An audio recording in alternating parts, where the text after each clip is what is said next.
أهلا وسهلا فيكم متابعينا حلقة جديدة من برنامج شرايها عليا. معكم علياء المؤيد. اليوم عندي حوار عن السرطان مع دكتور في تايلاند اسمه دكتور شاتشاي. بنتكلم عن بقاء السرطان في الجسم، ما هي العوامل التي تبقي هذا السرطان في الجسم. حوارنا بيكون باللغة الإنجليزية ولكن موجودة الترجمة بالعربي، يجب أن تفعل في إعدادات الحلقة نفسها. تابعوا معنا. Thank you very much, Dr. Chatchai, for coming with us today. It's a great pleasure to have you, and I've heard some amazing things about you. I wanted today to talk about specifically the question of why does cancer stay or survive in some people and heal fully in others? What are some of the factors that we need to be looking at that maybe people are not looking enough at? But before you answer that question, just give me like a 30-second introduction of yourself. Why are we having a conversation about cancer? Yeah, I'm interested in the integrative therapy about 30 years ago. And yes, we have a lot of cancer patients. And the problem with conventional medicine is we cannot effectively treat the cancer. We still have a cancer incident more and more. And every year, people die from cancer is increasing, even though we have a lot of medicine. We have newer medicine and more and more expensive. Yet we still the death rate or the survival rate is less. Death rate is also increasing every year. So it's happened to me that when we approach by integrative, by using every modality that can help people, especially if we address everything, including the toxification, including the virus, bacteria, or including the immune system, then we can treat cancer better. And that is why I'm interested in this field for about 20 years. And helping people to cope with this kind of problem, disease. Yeah. Mm-hmm. So what have you seen from your massive experience in this field? What have you seen as a deciding factor almost in why some people heal and some people don't? You still hear stories in whatever direction, whether they go completely alternative or integrative, as like you do with oncology, or mainstream. Still some cases the cancer resists. What do you feel is the missing factor here?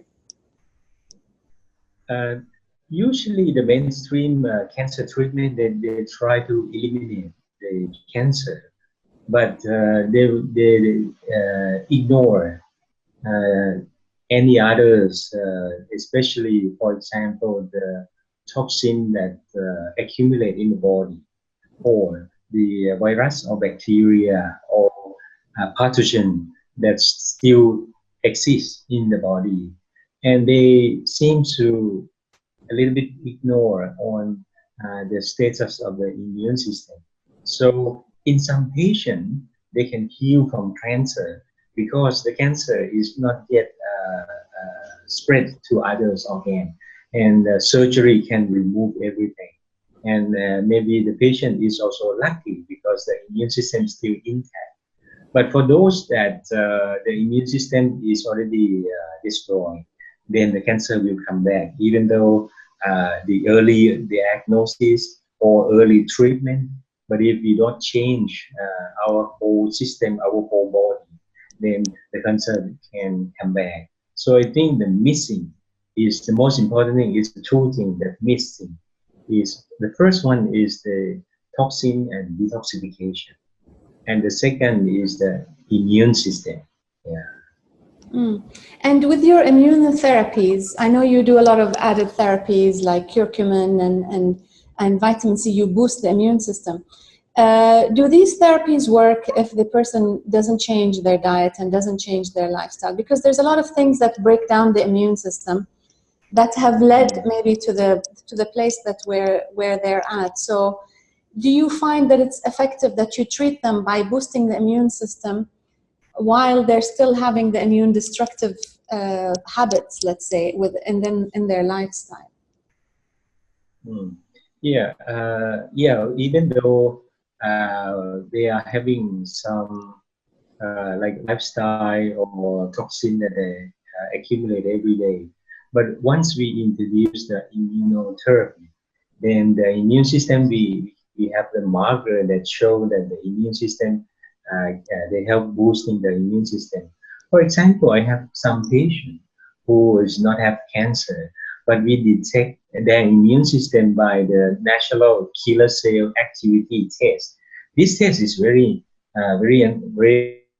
interesting because they put our natural killer cell and incubate with the cancer cell, yeah, and then waiting for 4 hours and then see whether or not our white blood cells, our natural killer cell, can kill the cancer or not.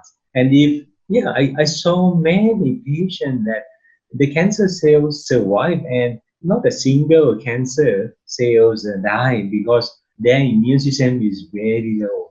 And yes, if we boosting their immune system and then we check the natural killer cell activities again, it's go up.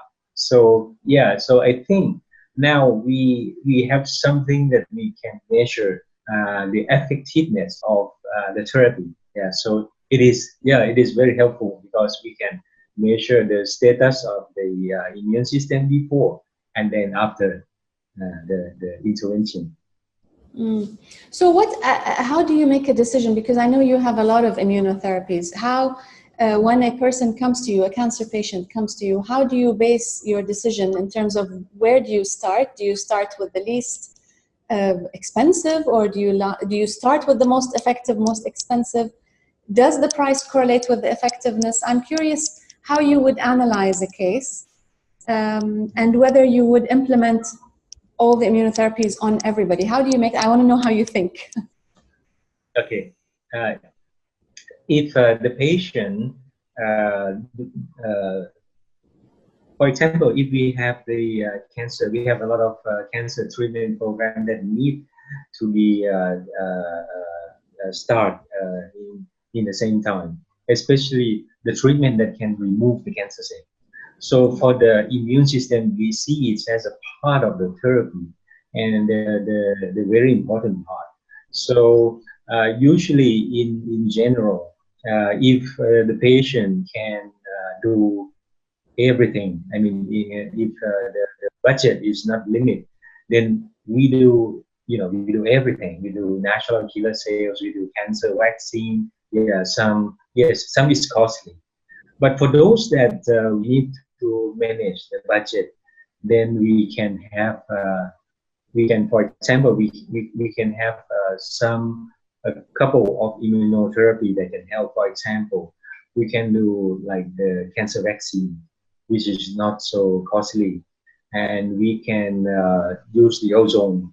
So, for example, the ozone therapy, if we do it in multi-pass, for example, the 6-pass or 10-pass ozone therapy, then it can help break down some tumor circulating tumor cells. And yeah, if we use the high dose ozone therapy, and those break down circulating tumor cell, it's act like a vaccine. It's act like the immune boosting. So yes, we have for the decision for those that have to do everything in the same time, then we select the treatment that is it not it's not so expensive. But for some patient that they have some patient that they consult and they do the mainstream cancer treatment. They go for surgery and they do some chemotherapy because they feel that they feel that they need to do the mainstream some patient, but they still consult for something else. And then in those particular cases, then we select something that is strong and powerful and become a long term and not continuously. For example, natural killer cell, because we can do, for example, 6 times natural killer cell therapy, and then we can stop for some months, like 3 months or 6 months, and then we resume it again. So this kind of combination. I also have some patients that prefer to use that combination therapy. Yeah, and we like, for example, if you do chemo, then your immune system drop, and then your cancer come back. So we do the natural killer cell. This is the only option that you have to do it, because you need the thing that can measure. Because once we draw the blood, and then we cultures expand natural killer cell, we know how much we can get. And then usually we draw the blood before the next chemotherapy session, so we yield the yield. It's the maximum the yield of the white blood cell. Yes, yes. That was going to be my next question, actually. Do you find it harder when patients come to you having done a lot of mainstream medicine tactics? Like, does obviously chemo is harsh on the body, and it could lower the immune system further. So do you see from your experience that these cases are harder to heal than the ones who come to you fresh after diagnosis? Yes, to be honest, if they have chemotherapy before, it seems the cancer is very resistant, and very difficult to treat. And the immune system seems to be dropped and very difficult to bring it back. So if they come fresh, it's easier for us. And actually, I have many cases. Some cases is like this. They don't do anything. They come to see us, and then we improve their immune system and do some natural therapy for cancer to stop the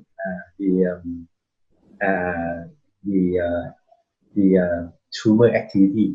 And we check again, the tumor activity is dropped easier.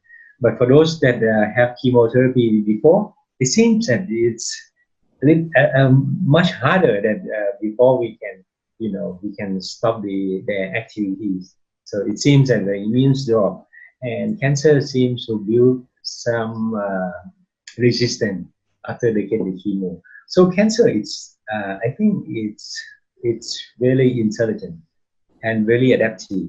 So if we use some treatment like chemotherapy that destroy everything, destroy the immune system and destroy everything, yes, cancer also get weaker.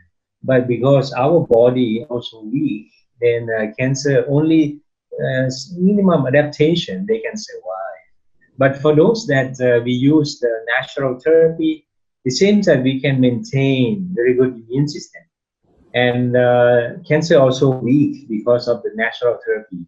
But immune system is not weak, it's not dropped. And eventually immune system will attack and control the cancer easier. So this is, I think, this is, people who have cancer need to understand the fact that according to the experience like this. So how do you compare that? So you're saying people who have chemo have a harder time healing naturally because their immune system has been damaged. How would you compare that to people who've done only surgery, for example, cancer removal or even biopsy? Does that affect the results that you see in any way? The biopsy, yes. The biopsy, in fact, it can trigger the cancer to spread. Yeah. But the surgery, if the tumor is small, if, for example, if they did the biopsy and the tumor is not big and not spread, and they do the surgery right after the biopsy, after they know the tissue diagnosis and do surgery, and then they don't do the chemo and then come to see me, come to see us for the treatment, for indicative cancer treatment. I find it's easy. Yeah, I find it's easy to eliminate the cancer and stop cancer come back. Yeah, and I have such kind of the patient, like some patient who have colon cancer stage 3, and after surgery, she didn't want the chemotherapy, and she directly do the integrative cancer treatment for 3 months. And then we follow up for now it's more than 8 years, and she's still free of cancer. It won't come back. And I have one ovarian cancer also. Actually, it is stage 3, so actually it is already outside the ovary. And usually in this kind of case of the surgery, they do a full course of chemotherapy, and then they do another chemotherapy, and then they do another chemotherapy, and eventually cancer will spread to the lung and to the whole body. But in this particular case of the surgery, they do the integrative oncotherapy, and yes, they have free cancer-free for longer duration. And actually, in fact, still now, she still have cancer-free. It's been about 3 years already. Yeah, and hopefully she will be another survivor of cancer. Yeah. So yes, in some not so advanced early cancer, after surgery, then we do the integrative cancer. Then it will be boosting, or it will be enhance the survival and success rates of the cancer treatment. Yes, yes. I have 2 questions based on things that you've mentioned earlier. First of all, the ozone therapy that you spoke about, is that ozonated blood, or how is the ozone introduced? That's my first question. And my second question is, because you said that people who don't have the budget go on maybe like a lower budget treatment, does that not only prolong the process rather than put a bigger budget and attack the cancer head on, rather than do small things over a long period of time? So I would like to know your opinion. So just first about the ozone, if you can just explain to us how it's administered. Okay. Actually, we can introduce the ozone through our body in 2 different ways. First is to use blood, and the blood can be a very effective way to introduce the ozone to the body by the closed system, by the puncture of the vein in the arm, and then the blood mixed with the ozone in the closed system bottles, and then reintroduced to the body. So this blood ozonation, it seems that ozone easily absorbed to the blood, and then the blood convert the blood to become a very strong and powerful medicine, and then we infuse those medicine to spread to the whole body. So this is the one treatment that we can do. And the second one is to use the ozone via the suppository, including the rectal suppository and vaginal suppository for those that have the female cancer.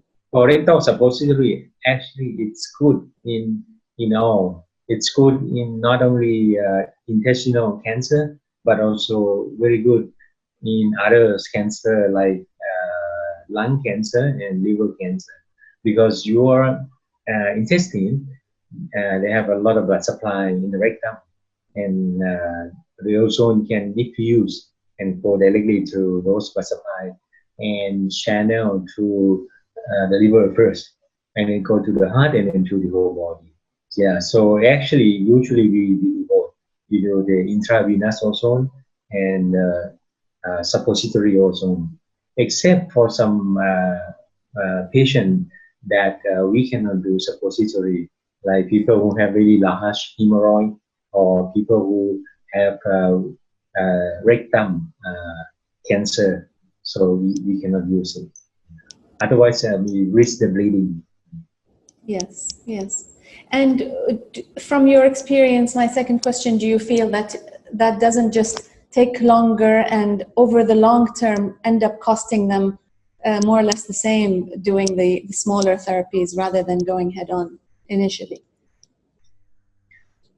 Initially, if we introduce everything, it will enhance the success rate. because like I told you before that cancer, they seem to be very intelligent and very adaptive. So if you do various kind of mechanism, it seems like we surrounded by every single way that we can surround and cover it, and then it seems that we can handle it easier, especially on the first 2 or 3 months.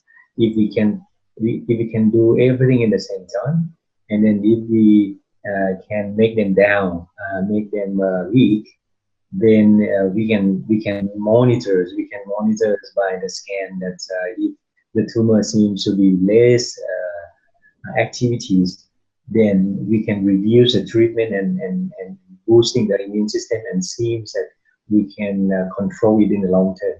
So, yeah, so in the beginning we should do as much as we can, that we can boosting the treatment successful. Yes, yes. Thank you very much, Dr. Chatchai. This is so valuable to us. I want to do one more episode with you, if you don't mind. I want to talk about some of the cases that you have healed, what you have found in specific cancers. Mm-hmm. So please stay with me. For our viewers, you can leave your question for Dr. Chatchai in the comments, and hopefully we'll take some questions for future episodes. Thank you very much, Dr. Chatchai.